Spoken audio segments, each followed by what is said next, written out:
Gimo sa tagpan karon guys, tinapay ba? Change career sa ta karon, di sa tamang gupit. Gimo tagwan guys, assorted pan kadang klase-klase ba kadang nay palaman o kulay palaman. Nga humukon ba? Kadara na itong mga palaman, pineapple o munggo. Tirada na to karon kay murag nindot man ang dagan sa panahon, nakalaag pugod diri sa manggayo ang mga bayaw maghimo tag tinapay paan karon mga guys. Mo din akong trabaho sa una sa wala pa ko nang gupit, tistingan lang nako ba og kabalo pa ba ka ko mohimo og ingon ani. Located ra di ay ni ang ilahang bikiri guys diri sa barangay Manggayon, Compostela, Davao de Oro para sa katong mga mahiligon og mga pan diha apang isna. Makita og mapalit ra ninyo din diri at bang sa barangay arat na guys. Shout out ya sa owner ani Bake Shop, si Steve Baker, Jobert Mundero. Shout out. Kugihang partner, kugihan pod kayo, Miami, Olanda. Gawa muna tayo ng tinapay ngayon. Try natin kung kaya pa.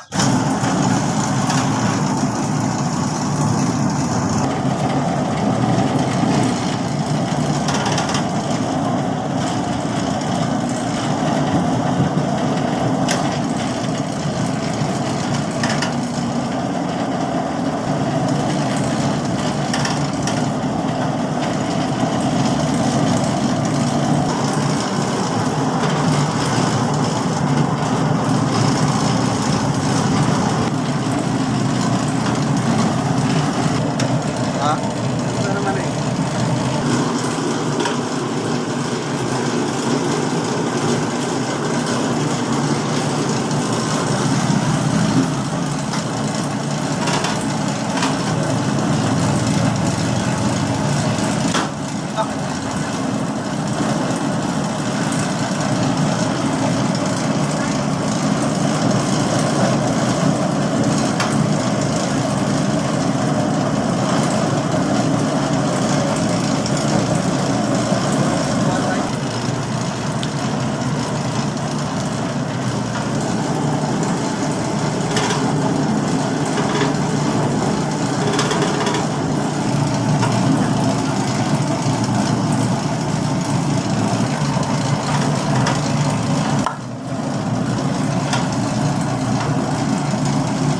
So ayun guys no, dili biday mawala ni ang ato ang kahibalo bisag dugay na kayong panahon nga wala ta nagserbisyo sa ingon ani nga trabaho guys no. Nakahinomdom ko sa una sa nag-eskwela pa ko og high school, diri ra na ko gikuha ang ako ang pambalon sa eskwelahan guys no og pambayad sa mga project sa eskwela. Mo nang padayon nang yapon ta sa unsa agit sa panahon karon guys. Asa ta mas mapabor, malingaw ta didto nga butang, didto kita mo padayon. Daghan kayong salamat guys, diri lang taman sa pagtan-aw sa akong video. Salamat kayo sa pag-share, sa pag-follow. Salamat guys. Thank you so much.